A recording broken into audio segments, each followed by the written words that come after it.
Let's get salty!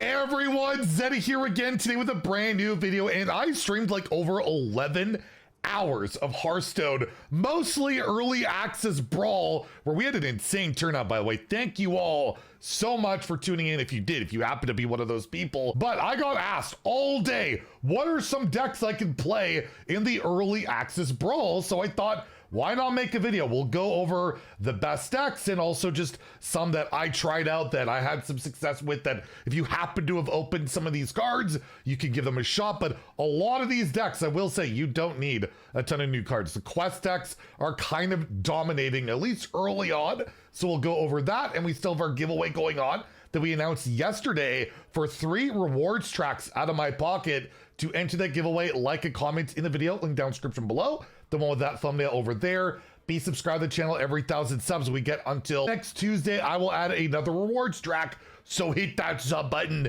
make me go Baroque. So everybody's favorite deck is definitely one I have to recommend. Unfortunately, I was thinking Quest Warlock, maybe it doesn't make the cut, right? Like, they're missing so many cards. Now it's still really frustrating and still really good. It's not as good as the standard version, but yeah, you just have the obviously your quest here. You can complete it with Blood Petal Biome, Cursed Catacombs, Solarium, and go from there. We have Tunnel Terror as kind of that replacement to fill it, and then once it's complete, just keep summoning stuff over and over, and a lot of these decks just can't deal with it. It's pretty brutal. I've seen some lists that run like Elise. I've seen Rafaam versions, which don't seem particularly great, but overall, Quest Warlock, really good, relatively cheap, and requires, I don't believe, a single new card. But be aware, this might get banned. I actually think this could end up seeing Escape the Underfell get banned, but I don't think you really got to go out of your way to craft too much. Plus, it's broken on ladder as it is anyways. Another quest deck doing really well is Quest Warrior. Enter the Lost City. Got some really nice new cards in here, like Unleash the Crocolisk, which works really well with Shelnado, which hasn't seen a ton of play, so kind of cool on that. I've got Chrono Lord Epoch in here, but if you haven't opened it, you don't necessarily need it. You could play probably something else. I don't think it would be a big deal.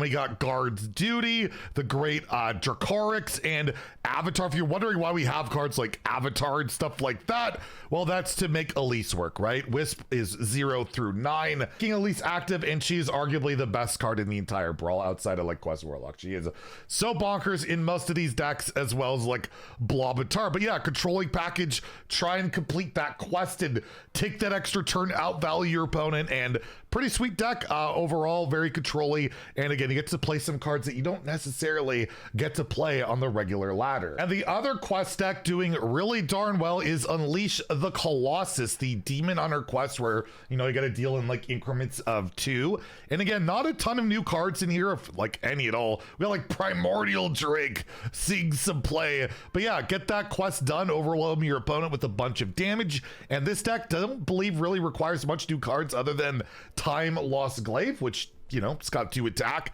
can help out with that quest. You can get a demon, and other than that, you're looking at basically no new cards. So if you're kind of have these cards already, this is a deck that you can absolutely take and try and have some success with. Another deck that doesn't require a ton of new stuff is Triple Frost DK. 2 Living Paradoxes work pretty well. They're commons, so there's a good chance you probably have them, as well as Time Stop, the new 2-mana spell. Deal 3 damage, you freeze 2 random enemy minions. It's burn, plus it, you know, helps control the board, which is really nice. And you got the usual deal, Frostworm's Fury, your Marrow Manipulator to deal a bunch of damage, and Whelp of the Infinite, another new card that is actually in multiple decks. It's doing pretty well in the Brawl. Don't know if it'll do great on ladder, but overall they're common, so shouldn't be too hard to get.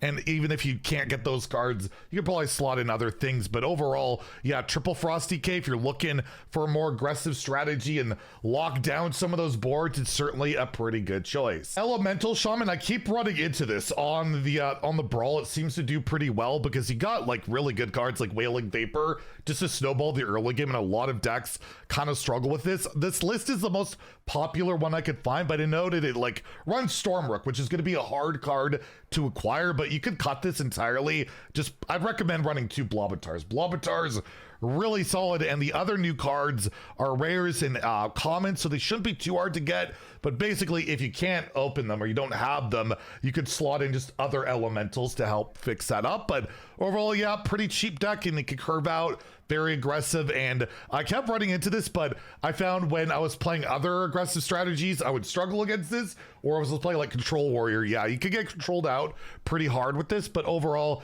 definitely a decent budget option, aggro option, and not requiring many new cards. Again, Stormrook, not required, I don't believe, at all. Now we're gonna get to some of the decks that actually do require a good amount of newer cards that can win. Shred Warlock deck, I played a different version than this. I saw this one going around, but it does pretty well. Like, it's actually might be competitive on the real ladder, to be honest. Like Twilight Time Hopper giving you a bunch of stats. Tachyon Barrage can deal a bunch of damage as well.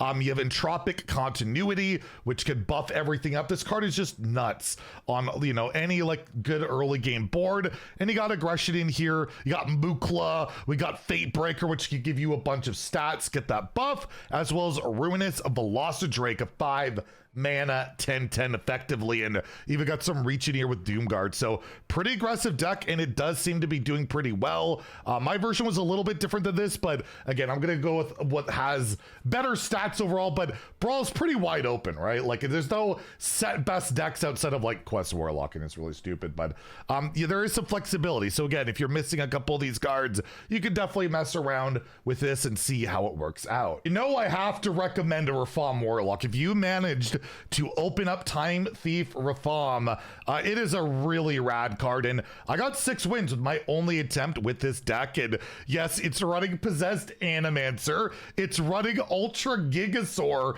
but hey, get those out with big lifesteal can be really good. Same with Asphyxiodon, definitely not like ideal, but come on, it's early access Brawl, made it work out. And yeah, you've got your early AoEs like Hellfire, you got even Doomsayer in the mix. And on my final boss for 6 wins, I completed Rafaam, played the thing against a freaking Quest Warlock, and it was so satisfying. And yeah, I don't know how competitive it'll be on ladder. I don't know how competitive it is in Brawl. Draw least, that's always my recommendation for all these cards. But hey, I beat Quest Warlock with this. It felt pretty damn good, and cards, especially like the Archmage Rafaam and sheeping things, can come in really clutch. So had to throw that out there, but I am very aware it's not the easiest card to open, as it is a legendary. Another archetype that seems to be doing really well, and again, you're gonna have to have some pretty good cards here that you've opened from these packs, is basically Talanji, the Bwonsamdi Death Knight. I got 6 wins with a different version, but I saw Homie was taken post this one, and it looked way better than what I was playing, where you've got the triple blood package where you can clear the board with like Wild Pyro and the Poison Breath. You got, you know, your removal like Corpse Explosion, you got Vampiric Blood, you have High Cultist Heron to cheat out like death rattles like Moarg and things like that. And Bwonsamdi, of course, but getting the boons on this thing, getting Rush and Lifesteal, just game winning. It is so strong. The big weakness is finding those freaking cards. That could be difficult, but when you do, it just can snowball. And Elise is Elise. She's pretty insane. You got Memoriam Manifest, which can help you bring back Bwonsamdi, and also with Endbringer Umbra can do the trick. And I haven't tried this version. I might make a gameplay video on this for tomorrow, because I don't think we've done a Bwonsamdi video yet. So stay tuned for that. We might have a video on this tomorrow. But overall, if you happen to open up this Fabled card, I don't think you need much more than that. The other stuff is pretty acquirable. But yeah, Bwonsamdi, pretty sweet card, pretty sweet deck, and maybe I underrated it. You never know. And last but not least, I got 6 wins with Medivh Priest. This was taken from Tic Tac, said it has no bad matchups. It clearly does, but we managed to get there. And yes, I will have a gameplay video on this one later today, because we haven't done a Medivh video. But yeah, if you manage to open up Medivh, pretty freaking rad card, allowing a lot of control elements. But we have the whole like health buff archetype going on here. It's really good. You got like Amber Priestess. We have the Disciple of the Dove, which is like so good if you have it in the opener. You also have the Cleansing Light Spawn, the Aeon Wizard for some value, and really cool control priest style of deck. I had fun playing it, and I gotta say, the value you could get from Intertwined Fate is disgusting. It's discovering a copy of cards from your deck, their deck, getting another Elise, getting another Medivh could just be outright gross. And yeah, if you're noticing bad cards like Past Conflux, Ultrasaurus, or whatever, Krog, it's to get Elise active. That's literally it. Honestly, I'd cut one of these cards and play a Wisp instead. It would probably be better. That's why they're like that, because Elise is that insane.